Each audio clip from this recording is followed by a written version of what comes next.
Labdien visiem! Esmu Tamāra Džeriņa, Labdarības fonda Sofija projekta vadītāja. Neslēpšu, esmu nedaudz uztraukusies, varbūt nevar redzēt, bet es sarunu vadu pirmo reizi. Šī ir mana pirmā reize, ceru, ka ne pēdējā, tad jau redzēs. Un šodien mums būs ļoti interesanta tēma, diskusija, mājdzīvnieks bērna vietā. Diezgan provokatīva, bet aktuāla tēma. Gan pasaulē, teiksim tā, attīstītās valstīs, gan arī Latvijā. Mēs diskutēsim par to, vai mājdzīvnieku pieaugošā nozīme cilvēku dzīvē ir saistīta ar zemo dzimstību, vai arī šie abi procesi atspoguļo līdzīgas tādas plašākas pārmaiņas sabiedrībā. Un kas tad īsti nosaka izvēli kļūt par vecākiem un kā šajā kontekstā ir mainījusies mājdzīvnieku loma? Un es gribētu pieteikt mūsu šīs dienas diskusijas dalībniekus. Tā ir Aivita Putniņa, Latvijas Universitātes asociētā profesore un sociālā antropoloģe, 4 pieaugušu bērnu mamma un 2 suņu senioru saimniece. Nākamā mūsu dalībniece ir Diana Zande, psiholoģija un kognitīvi behaviorālā terapeite, un jāsaka arī 5 pieaugušu bērnu mamma ir gan suns, gan kaķis ģimenē. Ja? Jānis Grasbergs, Saeimas deputāts, 7 bērnu tētis, saimnieks sunim un trusim. Tā nu ir sanācis, ka bērnu pieaugošā secībā. Ja? Un visbeidzot Māris Mičerevskis, izdevējs un rakstnieks, Takša Frīdas apkalpojošais personāls, kā viņš pats izsakās, kopā ar Frīdu ir sarakstījis grāmatu Vai viegli būt garanam, īsu apceri par takšiem, suņiem un cilvēkiem. Un es gribētu sākt šo diskusiju ar sauso daļu. Tie ir fakti. Fakti ir šādi, ka 2025. gadā Latvijā piedzima nepilni 12,000 bērni, kas ir zemākais rādītājs pēdējo 100 gadu laikā. Tā ir statistika. Tajā pašā laikā, 25. gadā, mājas istabas dzīvnieku reģistrēto suņu un kaķu skaits pieauga par 31,000. Tātad 3 reizes vairāk. Un tie ir tikai reģistrētie suņi un kaķi, jo, kā zināms, ir arī gan suņi, gan kaķi, kas netiek reģistrēti lauka atbalsta dienesta datubāzē. Lūk, tikai reģistrētie. Un vēl trešais fakts, kad šobrīd attīstītajās valstīs aizvien izplatītāks ir tāds fenomens, kas tiek dēvēts par pet parenting, kad cilvēki kļūst par dzīvnieku pat ne aizbildņiem, bet tā kā vecākiem un izturās pret saviem mājdzīvniekiem, gluži kā pret bērniem un pat pielieto līdzīgas audzināšanas stratēģijas. Lūk. Un veido arī tādu ciešu emocionālo saikni un iegūda ļoti daudz finanšu un laika resursus viņu aprūpē. Un tad rodās tāds jautājums, vai mājdzīvnieki tiešām kļūst par bērnu aizvietotājiem, vai arī, teiksim tā, ģimenes modelis mūsdienās vienkārši mainās un ir ļoti atšķirīgs, nekā viņš bija pirms 20-30 gadiem. Lūk, tāds neliels ievadiņš. Un varētu teikt, ka pēdējās 10 gadēs suņi un kaķi, kas ir, teiksim tā, lielākā daļa mājdzīvnieki, ja ir suņi un kaķi, ka viņu loma ir ļoti mainījusies. Viņi pildīja tādu funkciju vēsturiski, ja viņi bija, kaķi bija mednieki, ķēra peles, suņi māju sargāja, vai ne? Un tagad mēs uzskatām suņus un kaķus par pilntiesīgiem ģimenes locekļiem. Un tad veidojās arī šī jaunā identitāte, kas paliek aizvien izplatītāka, kā es jau minēju, pet parenting, kad mēs esam mūsu suņu un kaķu vecāki un saucam viņus par meitām un dēliem, tā tiešām ir. Lūk, un tā saikne emocionālā starp mājdzīvnieku un cilvēku, viņa tiešām līdzinās vecāku un bērnu attiecībām. Un tad, Aivita, gribētu, lai tu iesildi mūsu sarunu, atbildot uz jautājumu, kā vēsturiski attīstījās sabiedrība un kā šīs attīstības rezultātā mainījās ģimenes modelis. Tādā veidā, kad tiešām suns un kaķis no tās funkcionālās lomas ir kļuvis par ģimenes locekli. Jūs drīkst iesākt nedaudz, nevis tā kā vēsturiski kaut kas attīstījās, bet kā tas notiek dažādās kultūrās. Un to mēs redzam, ka attiecības ar dzīvniekiem, īpaši ar mājdzīvniekiem, ir atšķirīgas. Un tas, kā dzīvnieki tiek uztverti dažādās kultūrās, arī ir ārkārtīgi dažādi, un tāpēc arī tā ir tāda mainīga tā kultūras kategorija. Un rietumos lielā mērā attiecības ar dzīvniekiem ietekmējusi ir kristietība, un tā ideja, ka cilvēks ir radības kronis, un tad dzīvnieki ir tā kā apakšā, un cilvēks ir tas, kas tā kā pārvalda, kuram ir iedots tā kā rūpēties un klasificēt dzīvniekus. Citur, piemēram, Dienvidamerikas indiāņiem, ar dzīvniekiem tev ir kopīgs, kā mūsu kultūrā teiktu, gars vai dvēsele, un dzīvnieki tiek skatīti nevis kaut kas tāds zemāks, bet arī tāpat kā sociālas būtnes, ar kurām var veidot attiecības. Un tas, kas notiek mūsu sabiedrībā tagad, ir, mēs paši mainās mūsu dzīves ritms, un tas, kā mēs veidojam attiecības, mēs dzīvojam arvien ilgāk, arvien vēlāk mēs uzsākam partnerattiecības, bērnu dzimst arī krietni vidēji vēlāk, bet cilvēkiem ir tās emocionālās vajadzības un piesaiste, jo ir vajadzīga, un cilvēks ir ārkārtīgi sociāls dzīvnieks. Un, kas attiecas uz dzīvnieku vecākiem, suņu tētiem un mamām, tad tur ir viens ārkārtīgi vienkāršs skaidrojums, mēs vēlāk varam runāt par nākošiem, proti, lai domātu par bērnu ģimenē, tur ir nepieciešami 2 cilvēki. Un tur ir jāatrod partners, un tas ir daudz grūtāk. Tur ir jābūt visādiem apstākļiem, un tur ir jāuzdrošinās. Bet kļūt par tādu suņu mammu vai tēti, vai kaķu mammu vai tēti, ir salīdzinoši viegli. Tas ir individualizētā sabiedrībā viegli pieņemams lēmums.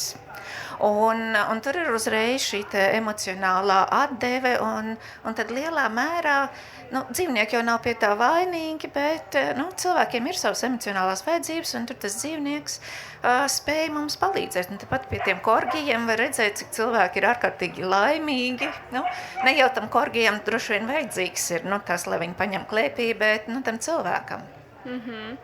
Tad vai varētu teikt, ka sanāk tā ģimene vispār bija nepieciešama, lai, varētu teikt, izdzīvotu. Ja? Tas bija veids, kā izdzīvot.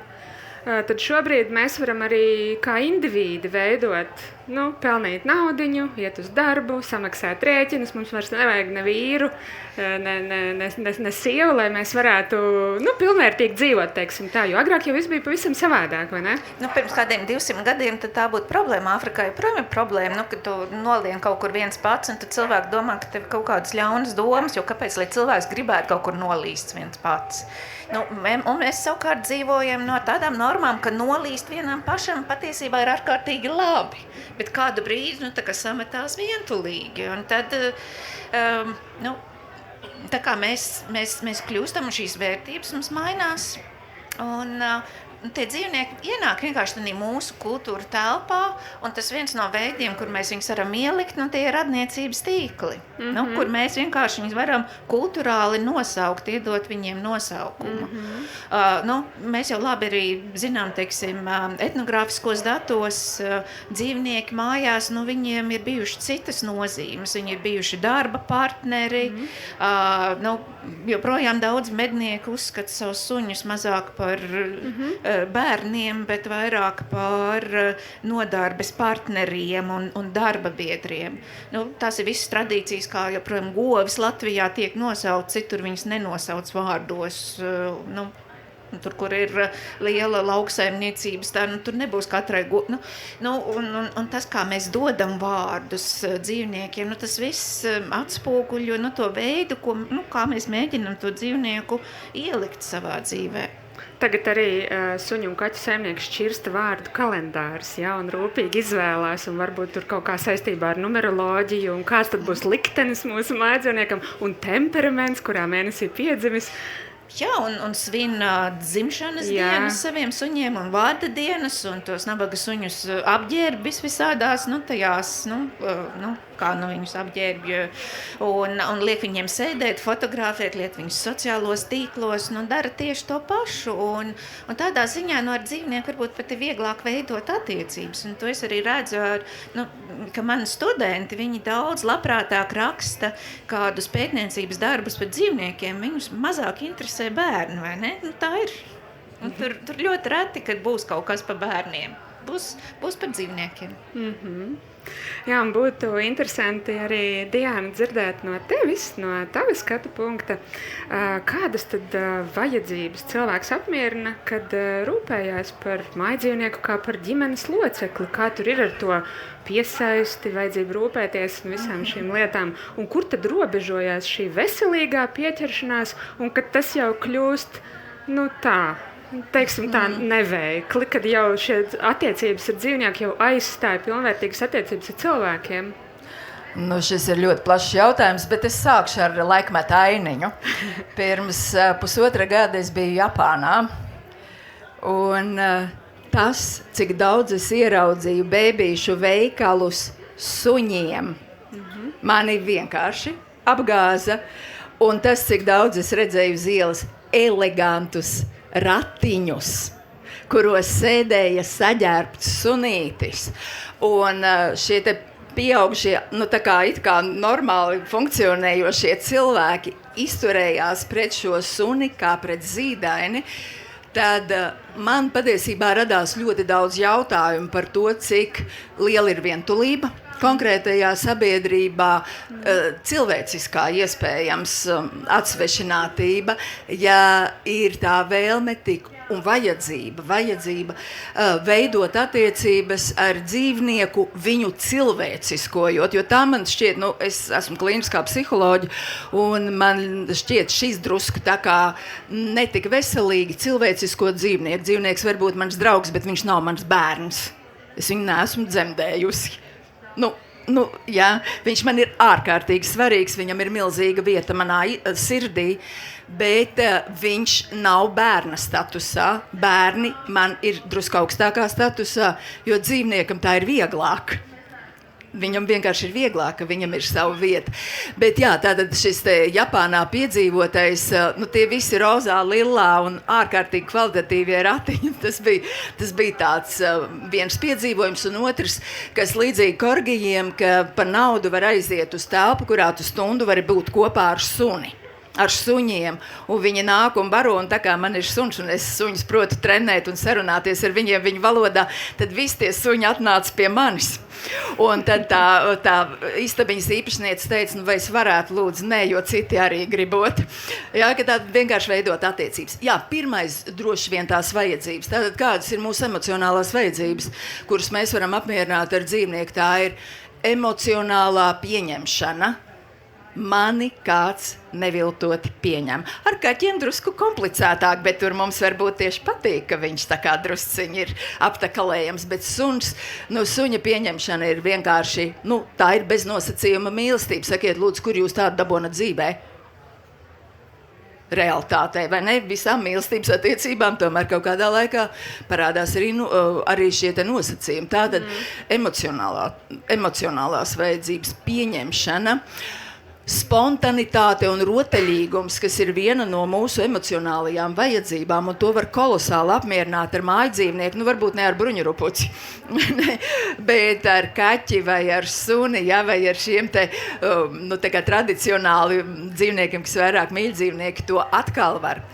Mēs varam apmierināt savu vajadzību pēc kompetences izjūtas, tātad mans suns border collies Ticians time for myself Mailija, ir trenēts, viņš ir smukākais savs šķirnes pārstāvs Latvijā, redzat, jā?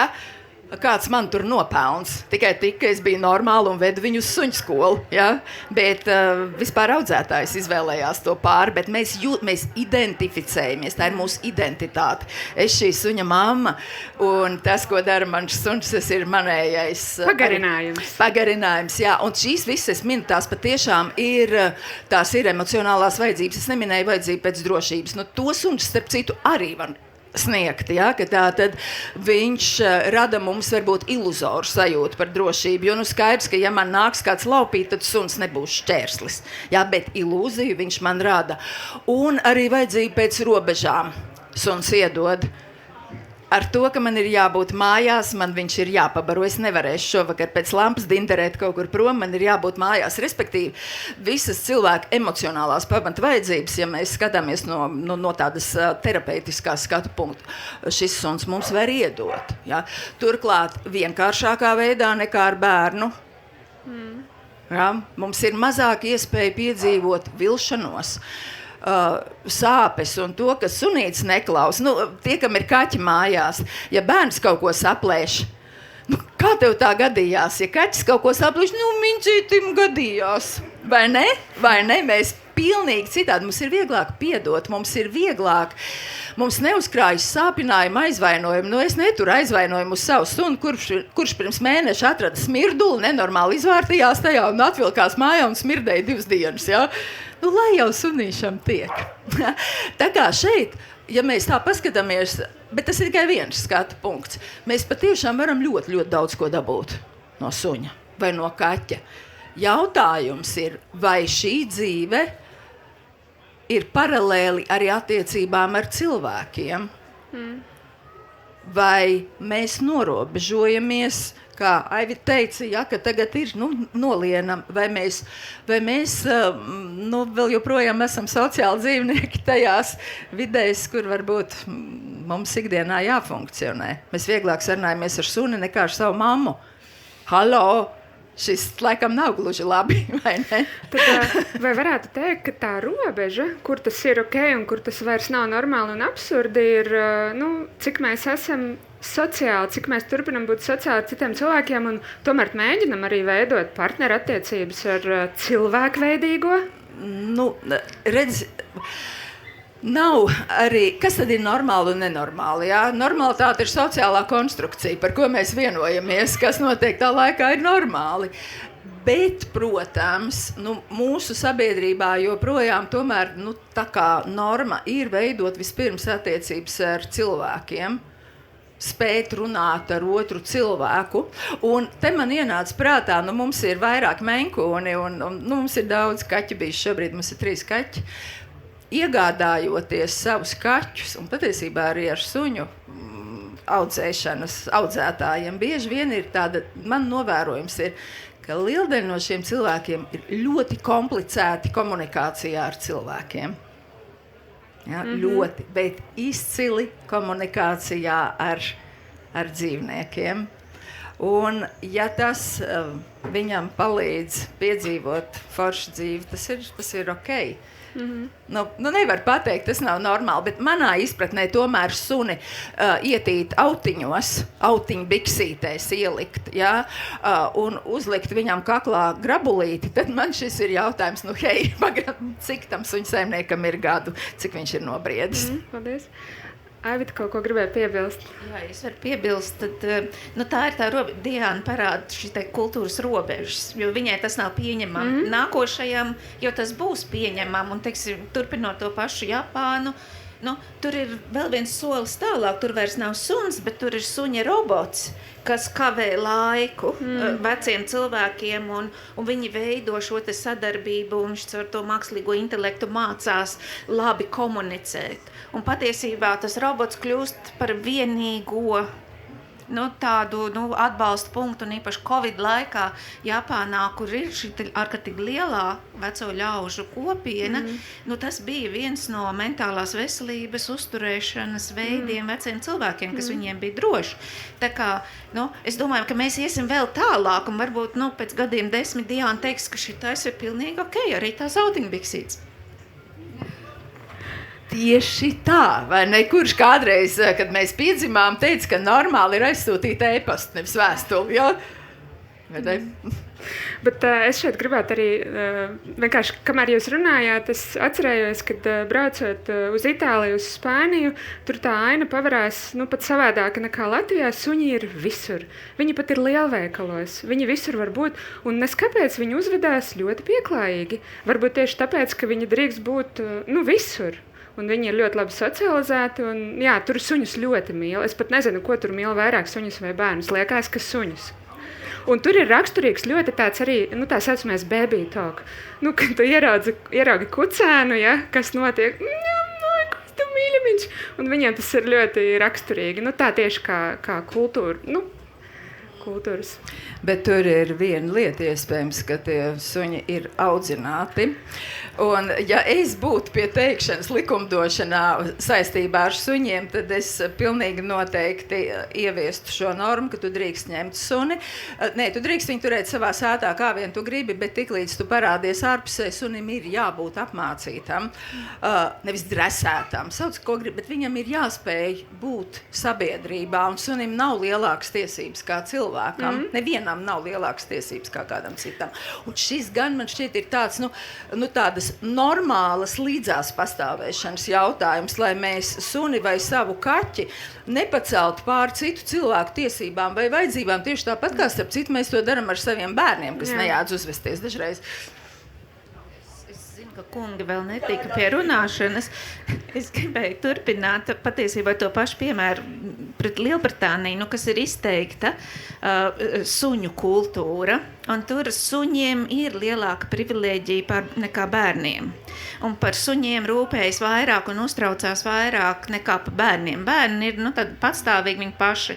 Suņiem ir tā kā vajadzīgs atbalsts. Un man ir bijusi situācija, ka mēs ar draugiem un viņu zīdaini gribam ieiet skaistā tēnīcā, un mums pasaka, jūs vācaties ārā, tie mazie bērni, viņi tur ir smirdīgi un trokšņo, un tad kafejnīcā ir 2 suņi, kur tur sēž. Un tie suņi ir ok, tāpēc, ka viņi ir suņi.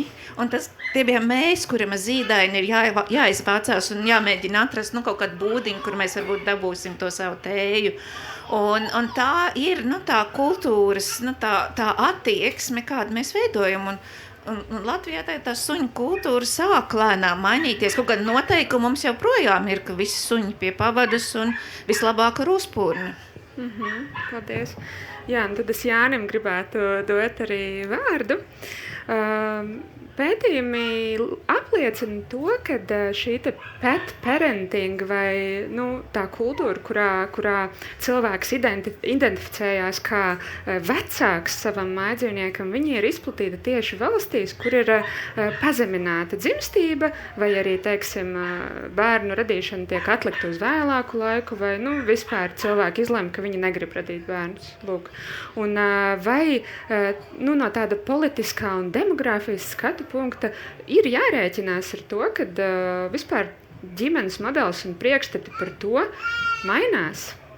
Kāds ir jūsu domas? Tavas domas, es gribēju teikt. Jā, labdien, labdien visiem. Un, es domāju, ka tā ir tāda laikmeta iezīme, kas nāk mums līdzi, un ka tās viss ir sekas šīm te laikmeta iezīmēm. Un, ja skatāmies no likumdošanas puses, ja, tad mēs nevaram likumu noteikt, ja, tev kā reaģēt un kā darboties, bet varbūt tāpēc kārtas, paskatoties arī uz to, kā tas laiks ir mainījies, jūs vairākas reizes arī pieminējāt šīs attīstītās valstis. Ja, es gribētu teikt, ka mēs esam attīstītā valsts, un tāpēc šīs tendences mēs redzam arī pie mums.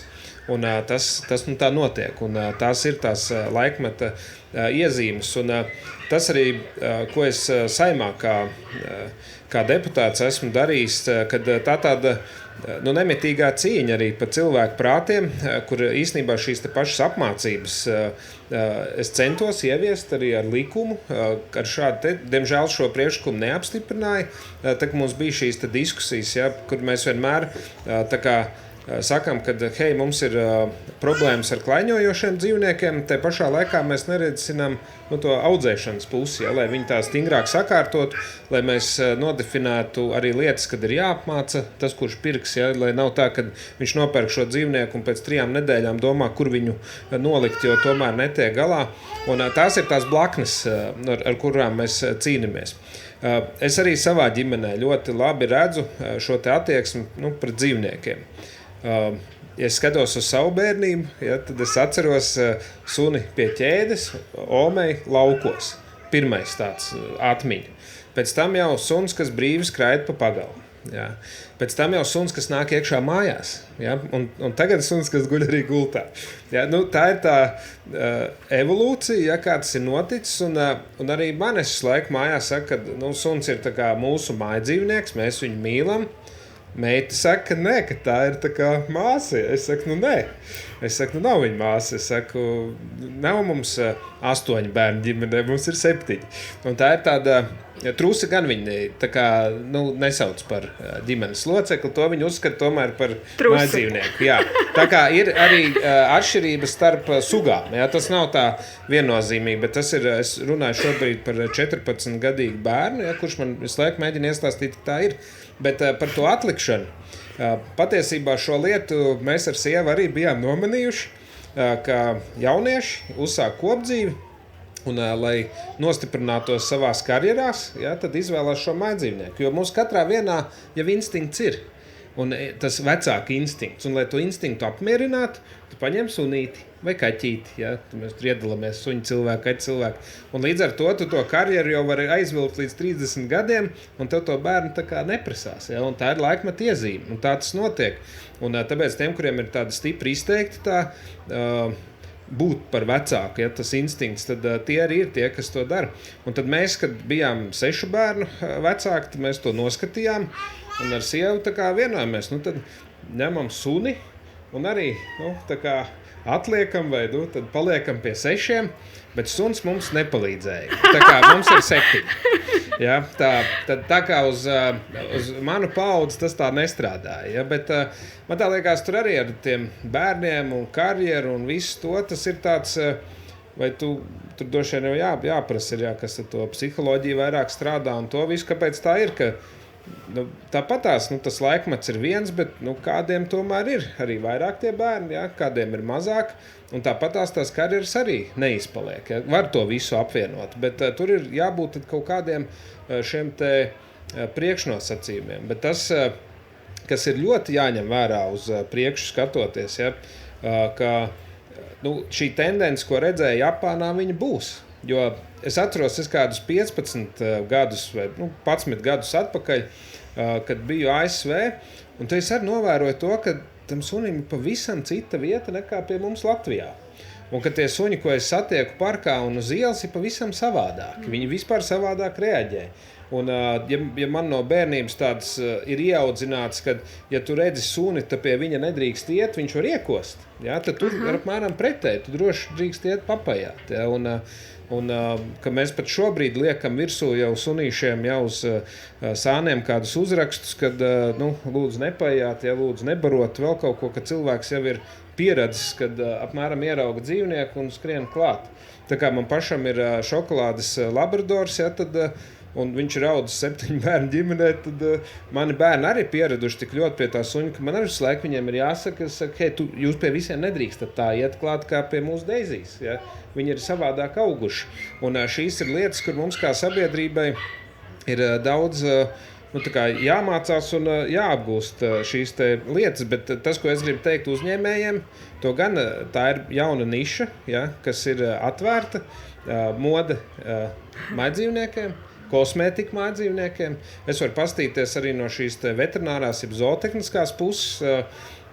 Mums ir ģimenē 3 veterināri ārsti, jā, un arī Grasbergas veterinārija, kas sniedz pakalpojumu gan ražojošiem dzīvniekiem, bet bieži vien gadās arī konsultēt cilvēkus, kur ir kādas nepatikšanās nonākuši, jo cilvēki iedomājās, ka sunim var lietot, piemēram, cilvēku kosmētiku. Ja.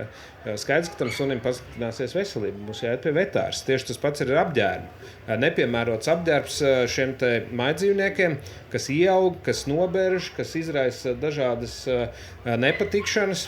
Un tā es teiktu, ir tāda līdzīgi kā bērniem saka, tā pāraprūpe, ja, tad arī kaut kas līdzīgs, nezinu, kādā vārdā to var nosaukt, ja, bet ka nedrīkst mājdzīvnieku uzskatīt par cilvēku un piemērot tās pašas lietas. Jā, ir apģērbi, tur ziemas periodam vēl kaut kam, ja, kur tu vari ķepas pasargāt no sāls un vēl kādas lietas, bet tad tam ir jābūt atbilstošam kā tādam. Un šīs te pāraprūpas lietas, kad sāka nezinu, laikam jau nebūtu zolīti teikt kādu konkrētu ražotāju, bet baltu krēmu, ko es pieredzu uz rokām smērēt, iespējams, tam sunim nevajag viņu smērēt, ja tas viņam ir par sliktu. Un līdz ar to šīs ir tādas nianses. Pieskārāmies vēl no darba puses, vēl nokomentējot par dzīvnieku reģistru, ja, par šiem cipariem. Mēs esam ļoti daudz darījuši reģistrācijas labā, jo mans uzstādījums kādus 2 vai 3 gadus atpakaļ saimā bija, kad katram mājdzīvniekam ir jābūt saimnieka vārdam uzvārdam. Ja mums bija tāda situācija, ka mēs bijām ieviesuši šo dzīvnieku čipēšanu, ja, lai identificētu, bet bijām aizmirsuši likumā ierakstīt, ka obligāti ir jāpierakst klāt cilvēku vārds uzvārds, kurš viņu iegādājas. Un mums bija tāds, kad veterinārā ārsts to izdara, iedot tev dokumentu līdzi, un tev pašam mājā jāiet datu centrā, un tas jāievada, un lielākā daļa cilvēku to nebija izdarījuši. Un līdz ar to pašvaldības policija atrod klaņojošu dzīvnieku, noskanē, un tur ir tikai numurs, bez tālākas identifikācijas. Tas ir novērsts, un šobrīd arī aizvien mēs esam pastiprinājuši likumu uz to, ka šie dzīvnieki ir jāreģistrē. Līdz ar to šie reģistri ir ar daudz augstāku šo ciparu, ja, kas īsti neatspoguļo to patiesu ainu. Un man tagad no nākamā gada ļoti strauji augs arī kaķu reģistrs, ja, jo viņš beidzot būs obligāts. Visu laiku bija brīvprātīgs. Ja, un tad vai no šī gada, vai no nākamā gada ir obligāts. Es tagad precīzi neatceros šo te datumu. Bet tas, ko es gribu aicināt jūs arī kā klausītājus, kad atceraties, ka jebkurš mājdzīvnieks ir dzīvnieks, un viņam ir vispiemērātākie gan ēšanas, ja, gan viņu krēmi, un es nezinu, kā to saukt par kosmētiku, ja, un arī apģērbs, jo redzot tās ieaugušās siksniņas, ieaugušās apģērba gabalus viņu miesā, ko pēc tam veterināra ārstiem ir jātīra un jāņem ārā, ja, tad tas nav pieņemami. Ja, un tas ir tas sliktais, kur mēs it kā ar mīlestību, bet izdaram pāri šim te dzīvniekam. Paldies. Beigšu savu monologu.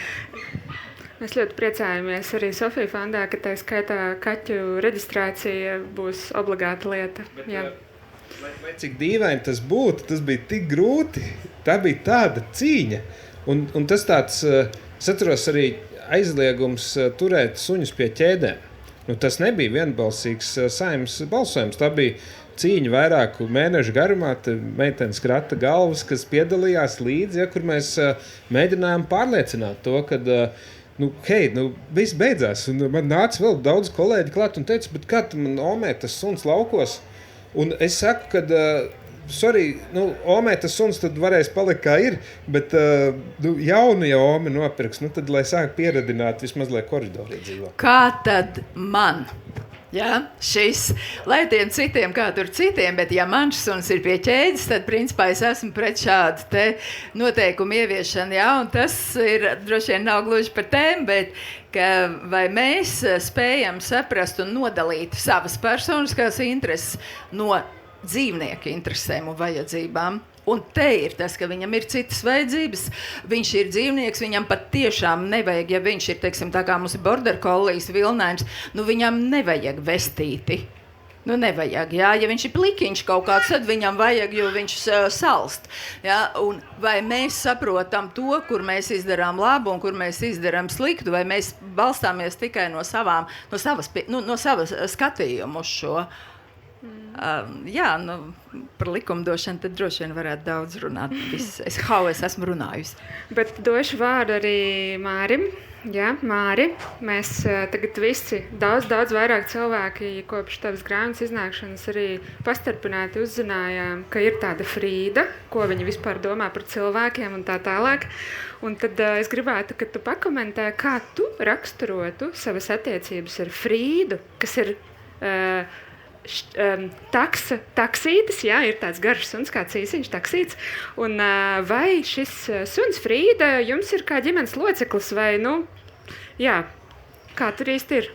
Es varbūt sākšu ne kā Frīdas saimnieks vai tēvs, pie tā mēs vēl nonāksim, bet es, diemžēl, esmu arī vēsturnieks. Un es esmu beidzis vēsturniekus, un vēsturniekiem ir tāda nelaime visu sākt ļoti sen atpakaļ. Es tāpēc gribētu sākt kādus 3000 gadus atpakaļ. Un tas, ko es gribētu piebilst, tas, ka tā attieksme pret suņiem un citiem dzīvniekiem nav lineāra. Viņa ir bijusi ļoti tuva arī senākos laikos. Tepat ir Burtnieku akmens laikmetā apmetnes, kur ir atrasti apbedījumi, kur ir apbedīti cilvēki kopā ar suni. Daudz es lēkāšu laikā Friedriham Lielajam, Prūsijas valdniekam, bija 2 suņi, ar kuriem viņš ir apglabāts beidzot kopā. Viņam no sākuma neizpildīja to viņa vēlēšanos, bet tagad viņš Sansusī pilī guļ blakus saviem sunīšiem. Viņam bija tāds mīļš teiciens, ka viņš izteicās, jo vairāk es zinu cilvēkus, jo labāk man patīk suņi. Un, taču tas, ko es gribētu arī papildināt, ka tam nav tieši saistības ar dzimstību, lai arī varētu likties, ka ir, jo bērni nedzimst arī tādās valstīs kā Turcija vai Azerbaidžāna vai Irāna, kur suņu mīlestība nav baigi izplatītā, bet es ļoti gribēju nolasīt vienu īstu citātu no Plutarha, kuru es visu laiku domāju, ka to ir teicis Tacits, bet es par laimi sevi pārbaudīju, ka es kā vēsturnieks to daru. Un tas ir par seno Romu, kur pirms 2000 gadiem Plutarhs rakstīja tātad citāts: kādu dienu Cēzars, tas ir domāts Augusts Oktavians, Romā ieraudzīja bagātus ārzemniekus, kuri savos klēpjos un rokās nēsāja un mīļoja kucēnus un pērtiķu mazuļus. Viņš tiem pajautāja, vai viņu zemēs sievietes nedzemdē bērnus. Tādā valdnieka cienīgā veidā viņš norāja tos, kuri pret dzīvniekiem izšķērdē to mīlestību un pieķeršanos, kas pēc dabas pienākas tikai un vienīgi līdz cilvēkiem. Tātad šī problēma bija jau senajā Romā, un šis pats Cēzars Augusts Oktavians arī pieņēma pirmos dzimstības veicināšanas likumus, gan atbalstot 3 bērnu ģimenes, bet tur gan vairāk nebija pie vainas suņi, bet gan viņi ieved ļoti daudz vergus, un paši romieši negribēja vairāk vairoties. Līdzīga problēma, liekas, bija arī Spartā ar dzimstību. Bija problēmas, tā kā šīs problēmas ļoti vecas, un arī mīlestība pret suņiem ir ļoti veca, bet tas nav tieši saistīts. Tā tas vienkārši ir, tā tas notiek. Tas, kas mums šobrīd ir tā attieksme pret suņiem, pirmkārt, tas ļoti labais, kas notiek, ka mēs attālināmies, manuprāt, no tā, ko mēs atceramies no vecāmiņām laukos, kuras tur suņus pie ķēdes, ko par laimi vairs nedrīkst, bet kas nav senā domāšana, tā ir. Es drīzāk gribētu teikt, tā ir kaut kāda padomju domāšana, kur neizturējās ne labi pret dzīvniekiem, ne arī pret suņiem un kaķiem un ne pret vienu citu. Un tas par laimi mainās. Tas, ka samazinās dzimstība, tas nav saistīts. Tas, ka kāds varbūt iet par tālu, jā, droši vien, ka ies vēl tālāk, bet tas tieši tā kā arī pareizi piemetināja, tas iet arī roboti, varbūt vēl kaut kādas attiecības ar iedomu draugiem. Labāk, ka tas ir suns, nevis iedomu draugs vai robots. Tas nav nekas slikts. Kā ir man? Man ir Frīda. Tev ir Frīda. Man ir Frīda, kā es uz viņu skatos. Es uz viņu neskatos kā uz bērnu. Paldies Dievam, man ir paveicies, ka man ir taksis, kurš ir ļoti špetns dzīvnieks. Un, ja ļoti daudz citi suņi akceptē to, ko saimnieks viņam saka, Frīda cenšas ignorēt vienmēr. ja es viņai kaut ko lieku vai lūdzu, viņa no sākuma paosta manus hormonus, lai saprastu, vai es esmu tiešām dusmīgs, vai tas ir tikai joks. Un ja tas ir tikai, viņas prāt joks, tad, viņai nav pirksti tā kā cilvēkam, bet ja viņai būtu pirksti, viņa, man liekas, parādītu kādu rupju zīmi, ko es nerādītu. Bet, protams, ka man attiecības ir ar viņu ļoti tos, gan man, gan manai sievai.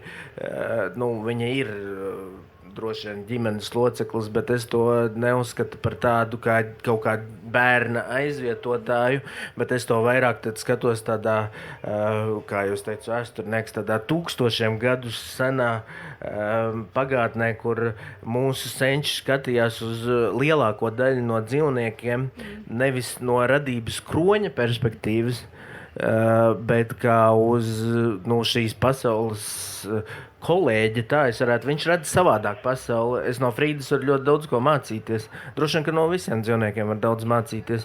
Es skatos, kā viņa redz, viņai ir labāka dzirde, viņai ir labāka oža, viņa zina būtībā, kā tu jūties. Līdz ar to viņa pat nojauš, ko tu domā. Viņa ir mūsu ģimenes loceklis, kura nav cilvēks. Un, protams, ka tas bieži aizmirstās. Viņai arī aizmirstās, viņa ir suns. Viņa par to nedomā, ka es neesmu suns. Viņa man iekož degunā aiz prieka. Un viņa nezina, ka man ir zemāks sāpju slieksnis nekā viņai. Viņai ir kaut kādas lietas, viņai, piemēram, pilnīgi pieklājīgi liekas apostīt dibenu, lai saprastu, vai es neesmu gadījumā apslimis, jo pēc tā, viņš, laikam, viņa var noteikt. Tur veselības stāvokli. Bet arī es tāpat kaut kādā brīdī pārkāpju savas sugas robežas un mēģinu viņu pataisīt par cilvēku. Es viņu, to arī, man liekas, likums nosaka, sprādzēju mašīnā, viņu to īsti nesaprotu, viņai tas liekas jocīgi, bet mēs mēģinam atrast kaut kā to kompromisu, kur cik ļoti viņa ir ievilkta cilvēkos un cik viņa ļoti mani vēlās ievilkt suņos. Tad, kad mēs esam pie cilvēkiem, tad mēs vairāk mēģinam ievērot manus noteikumus. Tad, kad mēs dodamies mežā, tad es izliekos, ka es arī medīju lapsu un skaļi bļauju, ka man liekas, ka viņi tur ir, jo es tiešām negribu viņu satikt vai nedot Dievu salni, vai kā mūsdienās visi no lāčiem baidās. Tāpēc es pa mežu eju dziedādams, bet es tajā pašā laikā Frīdai saku, jā, tūlīt būs, un tad mēs ejam pa pēdām, un tur es pārvēršos par suni drusku. Ne pilnībā, bet viņa droši vien domā, ka es esmu sunim līdzīga. Izklausās, ka jums ir tāda perfekta divu atšķirīgu sugu līdzpastāvēšana, ka jūs nevis saplūstat viens ar otru, bet jūs esat tā divas, sugas, kas ļoti labi līdzpastāv, un man arī izklausās, ka tu uzsāki savu runu ar to, ka tu diemžēl esi vēsturnieks, bet es teiktu, kā vēsturnieks un suņa saimnieks, tās attiecības ir tāds ļoti daudzdimensionāls. Varbūt tev pat ir priekšrocība pār citiem suņa saimniekiem. Varbūt. Es domāju, ka tas, ko es stāstīju, tas bija tāds ideālais. Varbūt, ka viss ir ļoti labi, jo, protams, ka ar suni, bet līdzīgi ir arī ar cilvēku. Tas ir darbs katru dienu. Jo arī attiecībās ar cilvēku nav tā, ka es nezinu, to ar savu partneri vai kaut vai ar čomiem jūs esat labi draugi, jums viss ir atrunāts un tad kaut kas notiek un viss ir galīgi savādāk. Un līdzīgi ir arī ar suni, tu katru dienu mēģini strādāt, bet, protams, ka ir ļoti daudz kaut kādas. Frīda, piemēram, ir ļoti emocionāla un mēs to mēģinam kaut kā drusku menedžēt, jo ir diezgan grūti braukt, piemēram, pie sievas mātes uz bebreni 2,5 stundas un Frīda pie loga raud, lai viņu tur un vēl citur izlaižot ārā. Tas ir darbs, kurš ir, droši vien, ka jādara, ir kaut kādas problēmas, bet tā vēsturiskā perspektīva droši vien iedod to spēju paskatīties ar svešām acīm uz pasauli. Un tur ļoti labi arī pati Frīda palīdz, kāpēc es arī ar viņu kopā uzrakstīju grāmatu, ka tu pirmajā brīdī viņu nesaproti, un tad tu vienā brīdī sāc sekot līdzi, ka viņa jau sauž pasauli ar degunu, viņa dzird savādāk. Un tad es piefiksēju, ka līdzīgi jau ir arī ar cilvēkiem. Ne tik liela tā starpība varbūt ir, bet arī jūs redzat pasauli drusku savādāk kā es, un jūs redzat savādāk, ja sevišķi politikā jau vispār, ja tur cita partija, tad liekas, ka tā starpība ir tālāk kā starp cilvēku un suni dažreiz, bet mēģinot paskatīties uz citiem cilvēkiem ar tām suņa acīm, iespējams labāk var arī saskatīt, kā citi cilvēki to redz. Jā, varētu teikt, ka suņu saimnieki var tādā veidā arī attīstīt empātiju attiecībās cilvēkiem, varbūt pat labāk sevi saprast un savus līdzcilvēkus. Mikrofons rokās, bet man ir arī gatavs jautājums. Kurā virzienā ejam? Gribēju papildināt, bet par uzdot jautājumu. varbūt ar šo atbildi arī papildināsi, jā, Jāni. Interesanti ir, teiksim, tie faktori, kas ietekmē cilvēka izvēli. Mēs radīsim bērnus vai neradīsim, varbūt arī bez partnera, jo mūsdienās tie modeļi ir ļoti atšķirīgi, vai ne? Un gribētos dzirdēt tavu viedokli, kas tad mūsdienās visvairāk ietekmē to izvēli par labu radīt bērnus vai nē? Un vai vispār valsts un valsts politika var to ietekmēt? Labi, tas sākšu ar jautājumu atbildēšanu. Valsts politika noteikti var ietekmēt, palīdzot, jo ir ļoti daudz limitācijas, kur tomēr cilvēks tā kā pasaka, es vēl neesmu gatavs, un bieži vien mēs pārvērtējam tādā negatīvā ziņā savu nespēju. Ja? Ka mums liekas, ka es nebūšu spējīgs parūpēties par šo te bērnu, man vēl ir jāizdara tas un tas. Un patiesībā tu vari parūpēties, tev viss ļoti labi sanāks, bet vienkārši sabiedrības kaut kāds priekšstats un vēl tev liek domāt par to, ka tu nevarēsi. Un man tā ir lieta. Un, protams, valsts, jeb valsts izstrādātā politika var palīdzēt tajās tādās tehniski materiālajās lietās. Ja. Piemēram, mēs arī pēc ievēlēšanas Saeimā mēs sieva arī runājām par ideju, varbūt jāpārceļās tuvāk Rīgai, ja, lai nebūtu man jābraukā, bet mēs ātri vien nonācām pie tā secinājuma, ka nē, mēs paliksim Valmierā kā ģimene, un es katru dienu braukāšu uz Rīgu, jo tādu infrastruktūru, diemžēl, Rīga nevar nodrošināt. Ja, kad, piemēram, Valmierā tev viss ir 5 minūšu attālumā. Visi pulciņi, skolas, visas lietas, un arī suns Deizīt paver durvis, viņu var iziet pagalmā. Ja? Un Rīgā tādu atrast tuvu savai darba vietai droši vien būtu pagrūti. Ja? Un man tās ir tāda limitācija, ko valdība var palīdzēt, ko valsts var palīdzēt, šī infrastruktūra. Ja? Lai būtu viegli pārvietoties. Es zinu, ka es pats arī esmu, mēs ar ģimeni mēdzam arī ceļot, un esot Londonā, es sapratu, ka tur dzīve ar bērniem ir ļoti sarežģīta un grūta. Ja? Pat esot vienkārši pāris nedēļas. Tur padzīvojot, tu saproti, ka infrastruktūra vienkārši nav piemērota, un tur grūti ir pārvietoties līdz tādām. Un viena no lietām, ko es sadzirdu apkārt cilvēkos, draugos, vēl viskaut kur, tas, ka mēs finansiāli nevarēsim atļauties. Ja? Tā ir lieta, ko šeit var ļoti valsts palīdzēt, ja? Ar dažādiem, es gribētu teikt, un mans uzskats ir tieši ar atvieglojumiem, jo tikai kas ir pabalsts, tas ir tas, kas tevi nemotivē nekādīgi arī pašam darboties. Ja? Līdz ar to ik sevišķi pabalstu sistēma, kas tev liek izvēlēties, vai tu darīsi pats, vai saņemsi šo te pabalstu. Un, tāpēc es vienmēr esmu iestājies par to, ka motivēt tev pašam darboties un saņemt šo te kaut kādu palīdzību, ja, kas tev paņem nost kādu no šiem te limitiem. Un es atceros kādu komentāru pie kāda sava, man šķiet, tas bija Facebook ieraksts, kur teica, ka, bet Jāni, tev ir gan finanšu resurss, gan mentālais resurss paņemt vēl kādu bērniņu, ja, kas varbūt nav arī tavi bioloģiskie bērni un audzināt. Un te es tā sāku par to aizdomāties, ja, kad mums ir nepieciešams gan tā materiālā puse, ja, gan arī tā mentālā puse būt gatava. Man šovakar arī piedalīšos lampas cepienā.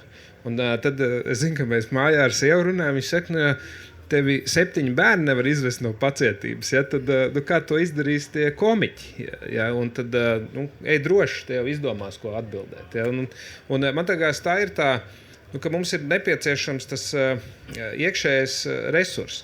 Un tagad pārējot pie tā komentāra, ko es gribēju papildināt, ja, tad tas, kad, piemēram, mēs ar sievu tā uzskatām, ka mūsu hobijs ir audzināt bērnus. Tas ir mūsu brīvā laika pavadīšanas veids, ja, un viss šīs lietas, un es redzu gan futbolu, gan basketbolu, gan mūzikas skolas koncertus, gan kora koncertus, gan dejošanas, un manas brīvdienas viss laiks ir aizpildīts, un par garlaicību nevar sūdzēties, un tas ir dzīvesveids. Un tam dzīvesveidam ir jāpatīk. Protams, braukt ar liela izmēra automašīnām un nebūt draudzīgam vidē, ja, ar to arī jāsadzīvē.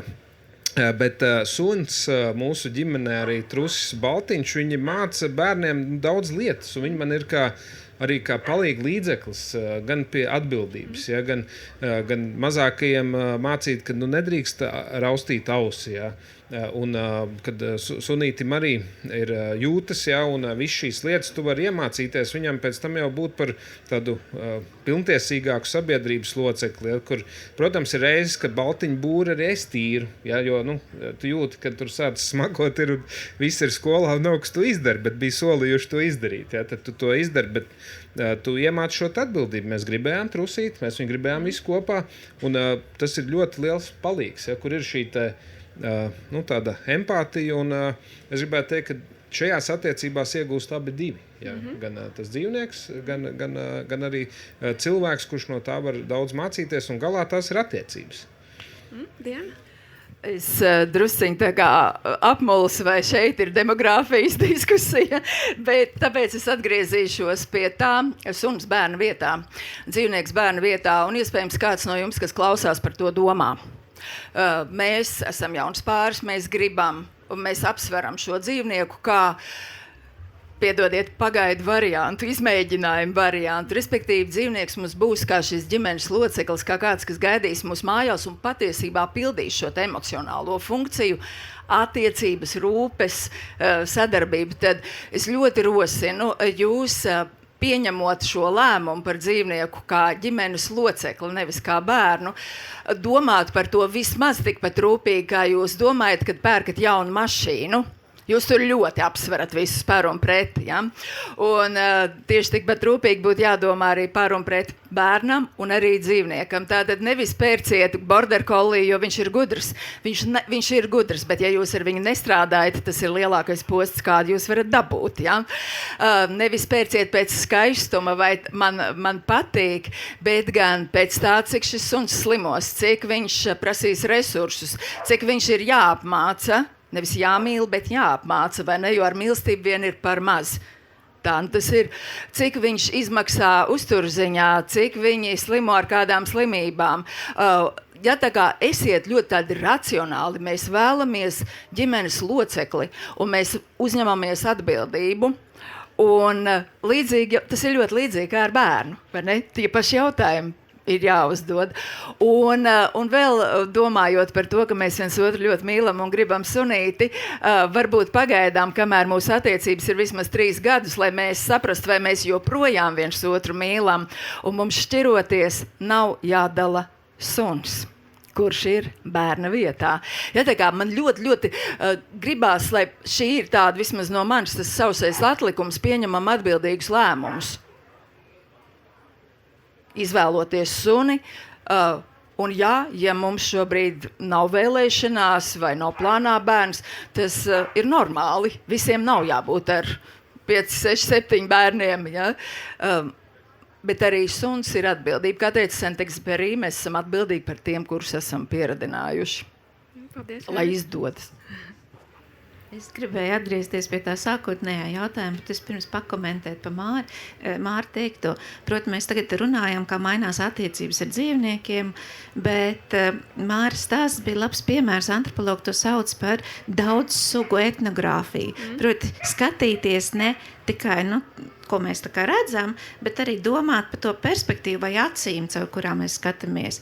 Un tas bija ārkārtīgi labs šis te daudzsugu pieejas piemērs, proti, ka mēs skatāmies, kā sugas savā starpā sadarbojas, kā mēs veidojam attiecības. Un tas ir appusēji, jo Māris ir priecīgs, viņš reaģē uz suņa uzvedību, viņš pats pārvēršās par suni, suns viņu maina.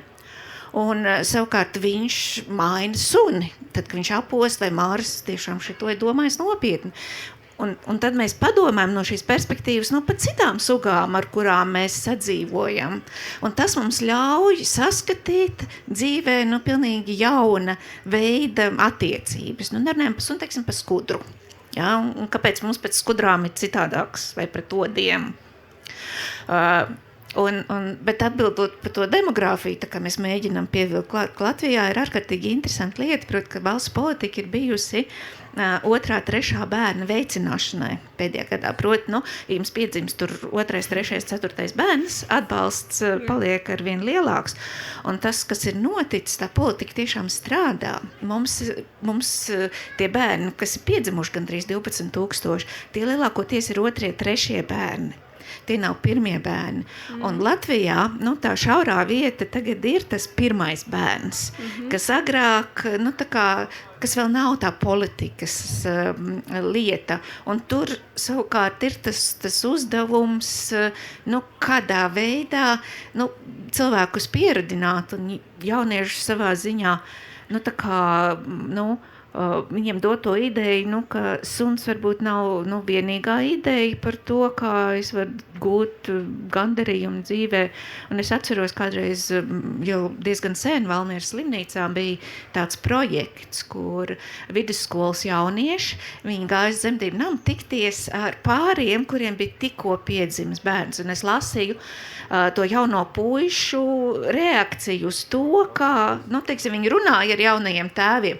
Un tas ir tāds milzīgs uzrāviens, tur tāda endorfīna nāk ārā no tiem vecākiem, kuriem tikko piedzims bērns. Un tā sajūta, par to atbildību, ka tu redzi, jo tā nelaime ir tāda, ka mēs vairs ģimenēs neredzam mazos bērnus. Mēs nezinām, ko tas nozīmē, kas tas ir, un tas ir kaut kas diezgan, tāds bailīgs. Mēs redzam suņus mūsu draugu un rādu ģimenēs, bet vairs ne mazos bērnus, mēs viņus nevaram paņemt klēpī, un tas paliek arvien kaut kas tāds tālāks. Aivi, es arī gribētu, ka tu pakomentē to, ka mūsdienās arī aizvien vairāk tiek uzsverts tāds, ka man ir tiesības. Es varu izvēlēties dzīvot, kā es gribu pašrealizēties. Un bez mazvēju sanāk tā, kad agrāk latvieši bija viensietnieki, ja? Bet kaut kādā ziņā varbūt tā mentalitāte mums atkal atgriežās, ka mēs nekļūstam aizvien tā kā vientuļāki, un tur atkal ir aizvien vairāk vietas tam mājdzīvniekam, sunim, kaķim, kas aizpilda to vietu un pilda to emocionālās tādas piesaistes funkciju. Un, kas notiek ar to, kad es varu izvēlēties? Es varu lietot kontracepciju, kas pirms salīdzinoši neilga laika vispār nebija iespējams, kaut kur vēl projām tas nav iespējams, un tagad man ir izvēle, un es varu vispār neradīt bērnus visu dzīvi. Un man ir šī izvēle. Un vai tas, kad cilvēkam ir šī lielā izvēle, un viņš varbūt realizēt savu individuālo dzīves plānu, kur tas mūs ved? Viensēta un viens pats savā dzīvoklī pavisam cita lieta. Ja kāds ir bijis etnogrāfiskās brīvības muzejā, tad tās ir mājiņas ar 2 istabām.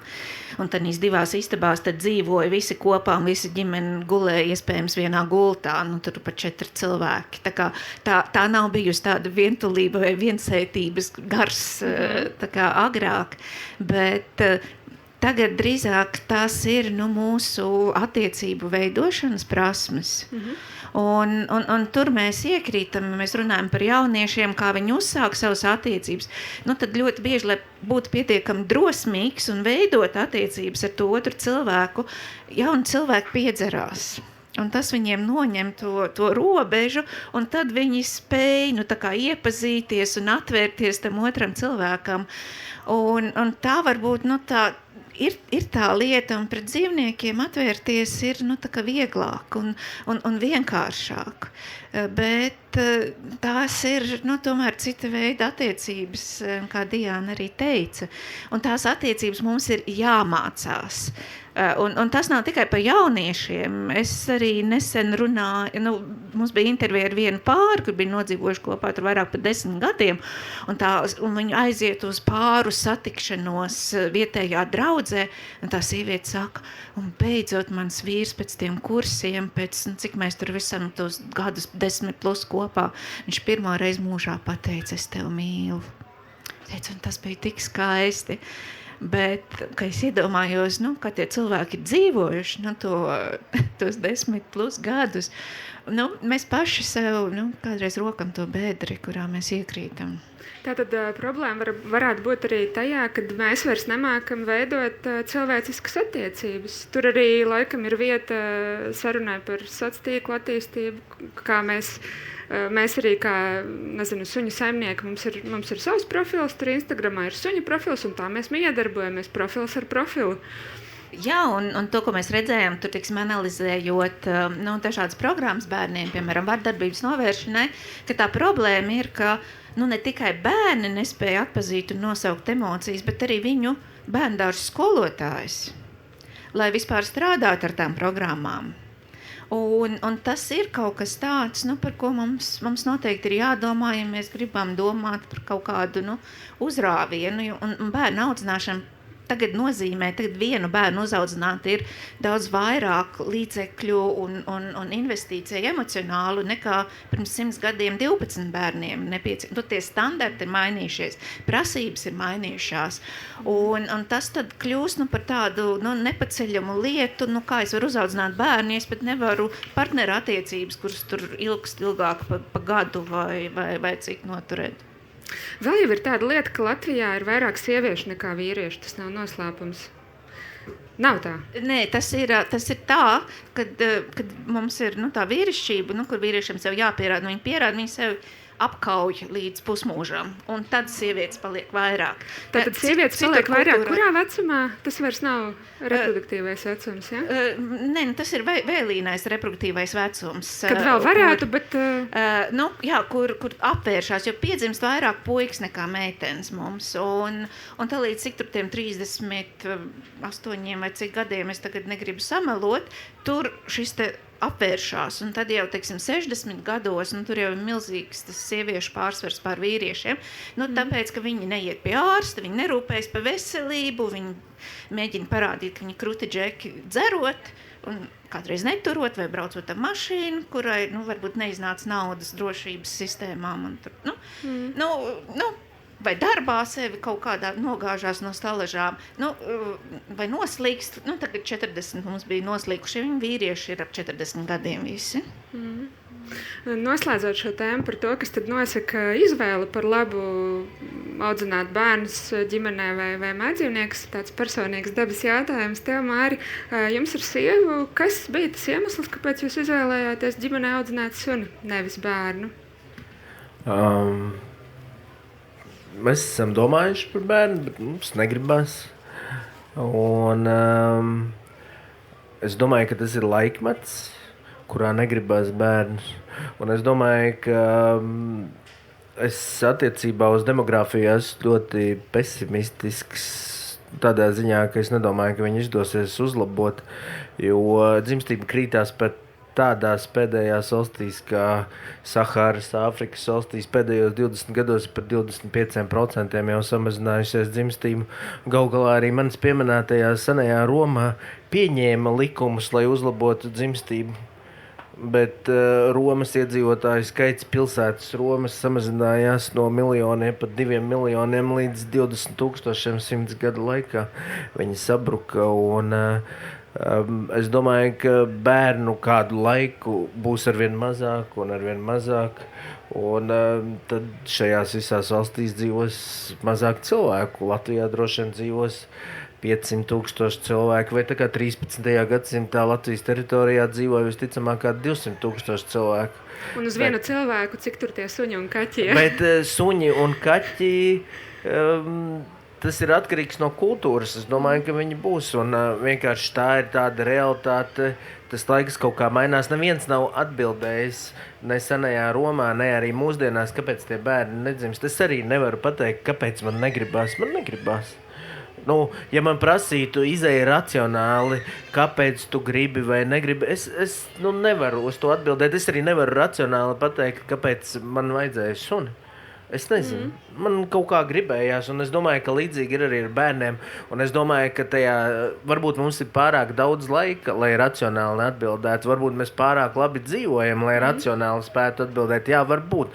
Es domāju, ka 19. gadsimtā neviens nedomāja, vai mēs taisīsim bērnus vai ne. Ja bija iespēja, tad taisīja bērnus, rupi sakot, bet, diemžēl tajā laikā tas arī tik rupi izskatās. Par to pat liecina joprojām latviešu valodā esošie vārdi priekš laulības. Jo, ja mēs mūsdienās, mums ģimene ir dažādu veidu, ja var eksistēt, bet mēs bieži vien nezinām pat, kāpēc mēs precamies, tad latviešu valodā senākais vārds ir vedības, kur es, piemēram, būdams Cēsu Latgalis, aizēju uz Igauniju un atvedu savu sievu, varbūt vardarbīgi šeit antropoloģiski pat dažiem redzu, ieskaitot sevi somu, kuru vai droši vien, kad ir kāda pēcteči, tad ir precības, kas ir tā kā prece, ka mēs, piemēram, izdomājam, ka varētu uztaisīt koalīciju, un ja man būtu 10 meitas, tad es tev vienu dotu par sievu, kaut vai otro, nav problēma, jo tās ir precības. Un tagad ienāk kristietība, tad mums parādās laulības, kas ir no lībiešu valodas laulā, ir padziedāt. Viņiem Igaunijā dziesmu svētku ir laulā pidū. Un tāpēc, ka vietēji īsti nesaprata, kas tur ar to jauno laulību tad īsti notiek, viņam teica, padziedās baznīcā un tad tu būsi precējies, bet tā viss tāpat kā agrāk. Viņiem pat tiem, kam jau bija vairākas sievas, viņiem atļāva pat viņas paturēt, tikai jaunas nedrīkstēja ņemt. Speciāli sūtīja pāvestam vēstuli, ko darīt ar tiem, kas pieņem kristietību, kam jau ir vairākas sievas, un tad pāvests speciāli par šo reģionu teica, ka tur jau augšā jau pie Jēzus viņas īsti neskaitīsies, bet neko te nevajag taisīt nemierus, lai ir kā ir. Un es domāju, tā ir arī ar šo laiku, neko te nevar īsti izdomāt, tāds ir laiks. Un galvenais izturēties labi pret saviem līdzcilvēkiem un pret saviem suņiem. Āmen. Mums Diāna laikam jālaiž vaļā, bet mēs varam vēl pēdējās minūtītes nopaļoties, bet Diānu laidīsim vaļā, jā? Jāskrien uz nākamo. Laiks ir pārbišķiņ. Mēs vēl 5 minūtiņas nopaļosimies, bet Diāna, tu vari doties pēc saviem atvadu vārdiem. Jā, paldies. Paldies par iespēju šeit būt. Šis ir jautājums par to, kā mēs pieredzam dzīvi, kurā notiek kaut kas, kā nenotika iepriekš, vai ne? Un tā varbūt arī ir tā dzīves brīnišķīgā lieta, kur šobrīd ir dzīve mainās, un mēs varam pieņemt daudz lēmumus, un ir forši, ja mēs kaut ko darām, tāpēc, ka mums gribās vai negribās, jo man negribās bērns, patiesībā ir skaidri definēts lēmums, kas ir. Un lai mēs tomēr vairāk saprotam, ko mēs darām, gan laižot pasaulē vai nelaižot pasaulē bērnus, vai pieņemot savā paspārnē suni, kaķi, jūras cūciņu, zaru kukaini. Jā, un lai mēs gūstam prieku no mijiedarbības ne tikai ar dzīvniekiem, bet arī viens no otra. Man šķiet, tā gan ir viena tāda traki svarīga lieta. Paldies, baudiet šo dienu, un es skrienu uz nākamo diskusiju. Paldies! Kaut ko gribēju piebilst? Jā, es gribēju piebilst, ka... Mikrofons? Jā, es gribēju piebilst, ka mums noteikti mēs esam atšķirīgi kā cilvēki, un katrs viens īpaši ar kaut ko un ar īpašiem aicinājumiem. Un tāpēc ir tādas, vienkārši mēs tā blakus sēžam, un tā es domāju, un tādi, tā kā pilnīgi atšķirīgi skatījumi, ja, jo es principā jūtu to kā savu aicinājumu. Man vienkārši tas piepildu, un līdzīgi kā Diāna teica, ka viņi iegāja tajā teltī un visi tie sunīši saskrēja pie viņas, ja, un teica, lai viņi tā kā atļauj arī citiem tos korgijas papājāt. Ja, tad, tā parasti man ir ar bērniem, kad viņi vienmēr saskrien, un man vienmēr pagalmā ir ap 12, 15 bērniem, jo visi kaimiņu bērni ar vienmēr ir pie mums.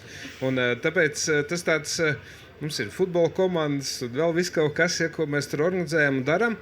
Un tas ir vienkārši piepildījums. Un man tā liekas, ka tev ir, ja tu atrodi to savu aicinājumu, kurā būt, tad tu vari teikt, ka es esmu vislaimīgākais cilvēks pasaulē un tajā dzīvot. Ja? Un tas man tā kā ir tas, un viens ir laimīgs būt vienam, ja? Viens ir laimīgs būt divatā. Viņš saka, jā, bet mums vajag vēl kādu, ja? Un tad ir tas suns pa vidu. Ja? Un man liekas, tas ir tas, ko katram sajust to savu iekšējo, ja? Aicinājumu, un galvenais tam sekot. Un tā kā, mums ir tādi no KPI, ja? Tas vairāk no tādas uzņēmuma terminoloģijas, kur, kad tu izvirzi to savus kaut kādus kritērijus un ko tu mēri, arī tajā labsajūtā, ja? Jo nevienmēr tas ir, jo, piemēram, arī es par trusi, ja? Man nešķiet, ka tas bija pareizs lēmums, jo viņš vairāk visu skaitina, ja, nekā tur tādu to vislaimīgāko sajūtu nodrošina, ja? Bet Deizija, kas ir suns, un tu redzi, jā, kad viss ir priecīgi, viss, un tur arī mums laika ir tās, kā Māris teica, ka viņš kā tev sunim vārds bija? Frīda. Ar Frīdu skrien pa mežu. Un tad mēs tur visi tas bars bieži vien skrienam pa mežu kopā ar Deiziju, ja, un ar ķeram lapsas un kurmis un vēl dažādas lietas. Un tāpēc tas ir dzīvot savu aicinājumā, es to gribētu teikt. Bet varbūt, ja to nebūtu trusis, tad tu būtu tas, kurš ģimenē visu skaitina. Tā kā var uz tālu paskatīt.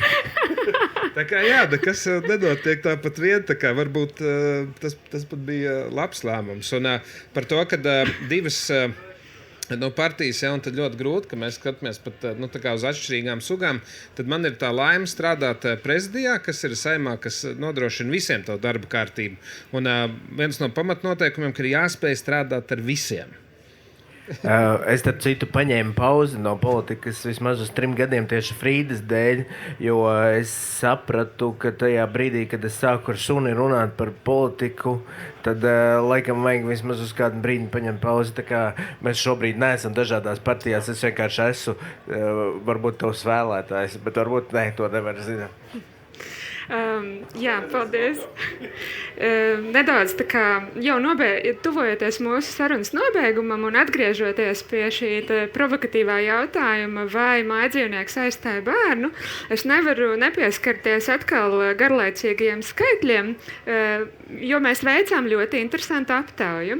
Labdarības fonds Sofija sadarbībā ar Norstat Latviju jūlijā veica šo te aptauju, kurā piedalījās 500 ļoti specifiski auditorija, ja, kur ir reproduktīvā vecumā no 25 līdz 45 gadiem, sievietes un vīrieši, un viņi varēja atbildēt, un kuriem nav bērni, svarīgi, ja, bet viņiem ir mājdzīvnieks, suns vai kaķis. Un viņi varēja atbildēt, atzīmēt vairākus iemeslus, kas bija kā iemesls, kāpēc viņi izvēlējās mājdzīvnieku, respektīvi suni vai kaķi. Un ļoti interesanta aina patiesībā. Bija ļoti mazs procents, kas kādu medicīnisku apstākļu dēļ nevarēja to izdarīt. Tie bija aptuveni 12%. 3 gadījumos 16% bija tādi, kas uzskatīja, ka viņi ir gatavi uzņemties atbildību par mājdzīvnieku, nevis par bērnu. Arī 16% respondenti atzīmēja, ka viņi ir apzināti izvēlējušies nekļūt par vecākiem, un tikpat daudz teica, ka šobrīd nejūtās finansiāli gatavi. Tad lielāks procents, jau 18% aptaujātie atzina, ka viņiem nav partneri, ar kuru plānot ģimeni. Tikpat daudz teica, ka šobrīd pasaules ekonomiskā situācija ir tāda nestabila un nedroša, un 30% aptaujāto norādīja, ka mājdzīvnieks emocionāli viņiem ir kā bērns. Lūk, tāda aina. Bet, protams, tas nenozīmē, ka cilvēki izvēlās mājdzīvniekus bērnu vietā. Tas to nenozīmē. Un tas arī nenozīmē, ka cilvēki izturās pret mājdzīvniekiem kā pret bērniem, jo arī šie pētījumi, daudz pētījumu tiek veikti par šo tēmu šobrīd, liecina par to, ka cilvēki, kas piekop šo pet parenting identitāti un kas izturās pret dzīvniekiem kā pret bērniem reāli, kā pret tādiem kažoku bērniem, ir ļoti, ļoti maz. Pārsvarā cilvēki ļoti labi saprot atšķirību, kas ir bērns un kas ir mājdzīvnieks. Un tad varbūt tāds noslēdzošais jautājums Aivitei, vienkārši interesanti. Ņemot vērā, kad aizvien vairāk cilvēki izvēlēs šo ģimenes modeli, ja, kurā audzina mājdzīvnieku, nevis bērnu, kā tu, piemēram, pamodelējot pēc 20, 30 gadiem Latvija, tipiskā ģimene, kāda viņa izskatās? Tas ir diezgan sarežģīts jautājums. Tur demogrāfi, man liekas, ir gan daudz par to teikuši. Pirmā tā ir, ko antropologi sauc pārliekot, ir nukleārā ģimene, un tad angliski iznāk, ka pārliek burtiņas, tad ir unclear vai neskaidrā ģimene. Proti, tās ir tās saliktās ģimenes, sēriju veidu attiecības, kurās var būt bērni vai nē. Mēs noteikti runāsim pēc šī laika par to, ne tikai kā sadalīt starp šķirtiem bijušajiem partneriem bērnus, bet arī mājdzīvniekus un kāda būs šī pieeja. Un to mēs Latvijā noteikti redzam, ka cilvēki arvien vairāk emocionāli sāk pieķerties dzīvniekiem. Mums joprojām ir cilvēki, kuri skatās uz dzīvniekiem instrumentāli un kurus kaitina, kad citiem ir tie dzīvnieki un viņi pēkšņi parādās publiskajā telpā. Bet tā dzīvnieku pieņemšana paliek arvien lielāka. Interesanti, ka mums bērnu pieņemšana nekļūst tāda lielāka. Mums bērni joprojām ir tāda, tā kā pieciešot, ne uz koncertiem viņus ņemt līdzi, viņi tur trokšņo un ne tā uzvedās. Un tas droši vien ir tas lielais jautājums, kā mēs izturēsimies pret bērniem, kā mēs skatīsimies uz prasībām, jo tad, ja sabiedrībā ir prasības tiem bērniem tur noteikti kaut kā uzvesties, tas uzliek atkal vecākiem ir lielāks pienākums. Bet skaidrs, ka emocionālās vajadzības un šī pieķeršanās paliks arvien lielāks deficīts, cilvēki paliks arvien individuālāki, tāpēc būs arvien grūtāk pieņemt lēmumus, kur ir jāpieņem kolektīvi. Un mēs arī nedomāsim par sevi, jo proti cilvēku, kuriem ir bērni, kuri vēlas kļūt par vecākiem, viņi vairāk domā tādās attiecību terminos, tāpēc, ka viņi lielāko uzsvaru un vērtību liek uz šīm attiecībām. Un viņi tā kā negrib no dzīves paņemt, viņi grib vairāk dot. Un viņiem tā jēga ir, ka mēs investējam attiecībās, un tas man padara laimīgu. Un patiesībā tas arī cilvēks padara laimīgs.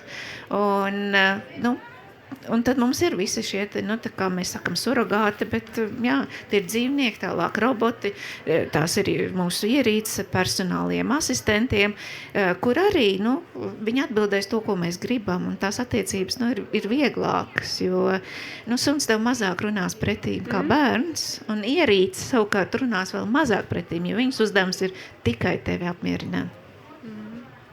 Varētu teikt, ka mēs dzīvojam tādā tas ērtību laikmets ir ļoti ietekmējis šo spēju veidot attiecības vēlme arī, tāpēc, kad veidot attiecības ar otru cilvēku, partneru attiecības, tas tāds netīrs darbiņš, ja?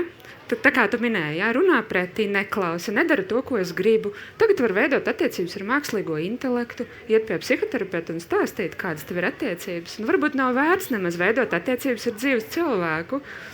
Šis te ērtais laikmets kaut ko mums nodara tomēr.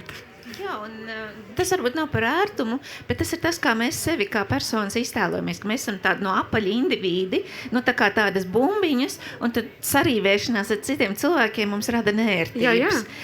Samēr citās kultūrās, teiksim, Dienvidaustrumāzija, cilvēks piedzimst ar attiecību tādu kamolu, un tā dzīves jēga ir tās attiecības īstenot.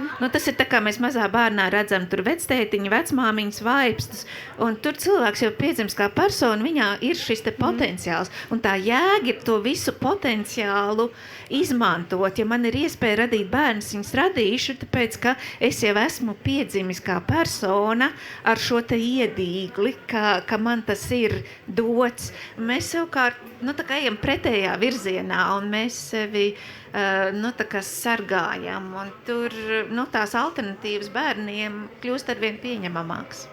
Jā, piedzīvot neērtības negribās, vai ne? Aizvien mazāk gribās piedzīvot neērtības. Varbūt ir kaut kas vēl, Jāni, Māri, ko jūs vēlaties noslēgumā pateikt? Varbūt, ka par to ģimeni. Es domāju, ka tas, ko mēs ļoti bieži aizmirstam runājot par demogrāfiju, ir tas, ka tas ģimenes modelis, kurš ļoti forši, viņš strādā kādam cilvēkam, bet viņš ir vairāk, viņš, protams, ka ir tāds salikts modelis, bet viņš vairāk ir radies kristietības laikā, kur ir viens vīrs, viena sieva un līdz kapa malai. Iepriekš vai kaut kāda, nezinu, citās kultūrās šāda modeļa nav bijis, un tas nav tā, ka tas būtu dabīgi iestrādāts cilvēkam būt monogāmam, 60 gadus un kopā audzināt bērnus, un atņemot šo ticības komponenti. Tā statistika ir tāda, kā viņa šobrīd ir, ka Latvijā man bail samelot, bet man liekas, krietni vairāk nekā par pusi laulību tiek šķirtas, un mēs par visu demogrāfijas visiem jautājumiem runājam no tās perspektīvas, it kā tas modelis, kurš ir vecais, kur vēl pie tam ir Padomju Savienība apskādējusi krietni vien, it kā viņš atkal sāk strādāt, bet šobrīd populārākā ģimene pēc statistikas mums ir vientuļā māte, ar bērnu. Es meloju par šito, tad lūdzu palabojiet. Populārākā ģimene ir tāda, kurā ir viens pieaugušais ar vēl citu pieaugušo, kas nav dzīves biedrs, kas audzina bērnus. Un laulāts vai nelaulāts pāris ar bērniem ir mazākuma kategorija. Es jau tā arī jūtos, ka es pārstāvu mazākumu. Es arī esmu no tiem piekritējiem, kur ir viena sieva, viens vīrs un jau 20 gadus. Un neko tur negribu mainīt tajā. Bet tā ir noteikti tā ir kristietības ietekme. Tā ir visa īstenībā jau rietumu pasaule ir kristietības ietekmē. Un arī visa mūsu pensiju sistēma ir tā ietekmē radīta. Un vienā brīdī mums būs godīgi jāpasaka, ka ja mēs šādi turpinam, mēs šo kristietības iedibināto funkcionējošo sistēmu tad beidzam, bet tad mēs beidzam arī pensiju sistēmu, jo viņa vienkārši nespēja darboties citā modelī. Ja, jo principā tas modelis tā ir arī būvēts, ka tu esi cilvēks, kurš atrod vēl vienu cilvēku, un tu radi vismaz vēl 2 cilvēkus. Ja, un tad tas viss piramīda, citiem vārdiem. Jā, tāda viņi ir, un tā ir tā, kas funkcionē, un tas, ko mēs no valsts puses, un kas mēs arī skaitamies, mūs sauc par labējiem politiķiem, ja, tad mēs sakam, ka mēs darīsim visu iespējamo, centīsimies veidot infrastruktūru, centīsimies pēc iespējas palīdzēt, ja, lai šo pagarinātu, lai to paildzinātu. Ja, jo savādāk ir šis stāsts, ja, kas bija ar Romas impēriju, ar visām šīm impērijām, kuras mēs lasām tikai vēstures grāmatās. Un manā sirdī ir tas, ka Latvijai ir jāturpinās, un mēs negribam iet šo te ceļu un nenonākt pie tiem 200 000, kas bija 13. gadsimtā, ja, bet ka mēs varam turpināties. Un es ticu un daru visu iespējamo, ko varu no savas puses. Vēl vienīgais optimisms Latvija var turpināties arī ar 200 000. Tā kā, ja jums neizdosies, mēs izdzīvojām gan Romas sabrukumu, gan cerams arī nākošo izdzīvosim. Galvenais labi pret suņiem izturat.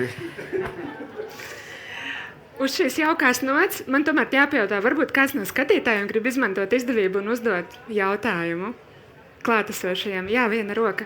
Man te ir mikrofons arī. Es nevaru piecelties, jo es esmu piesieta pie sava mikrofona.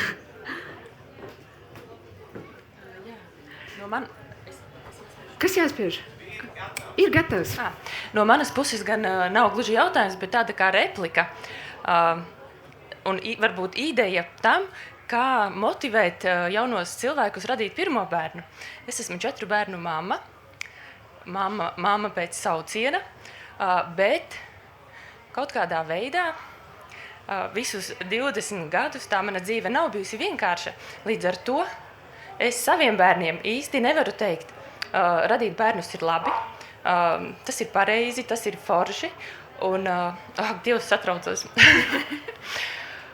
Un tā vietā, lai cik pati es esmu mamma, es diemžēl šobrīd saviem bērniem saku, varbūt varat iztikt bez un paņemiet suni. Tāpēc par tiem atbalstiem un veidu, kā šo situāciju risināt, man liekas, ka ir jāpadomā par māmām un vecākiem, kuri var dot šo pozitīvo vēstījumu saviem bērniem. Paldies. Tad vairāk atbalstīt mammas. Arī mammas. Jo es jūtos maz atbalstīta. Un es nevaru iedot šo vēstījumu. Tieši kādā veidā tu jūties maz atbalstīt, ja var jautāt? Ņemot vienu šķautni arī tīri fiziskā un emocionāla drošība, bet tā, kas šobrīd ir liela loma vai joma, ir izglītība. 3 no maniem bērniem ir neironetipiski. Sabiedrība un skolas ir ļoti nepieņemošas, un es cīnos par savu bērnu būšanu un vietu sabiedrībā, lai viņi ir pieņemti. Tas ir ārkārtīgi smagi, un es nenovēlu uz priekšu, teiksim, nevienam šādai cīņai iet cauri. Paldies. Ja drīkst mazu, man likās ļoti forši tas, ko jūs teicāt par to, ka jūs saviem bērniem iesakat paņemt suni, jo es pats par sevi aizdomājos.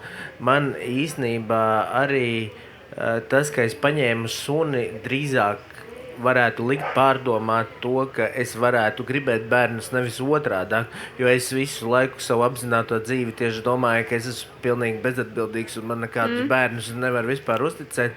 Un skatoties uz to, ka es spēju tik galā ar suni, es sāku uz sevi arī savādāk skatīties. Tā kā tā bija tāda, par ko es pat nebiju aizdomājies, ka īstenībā tas pat varētu būt otrādāk.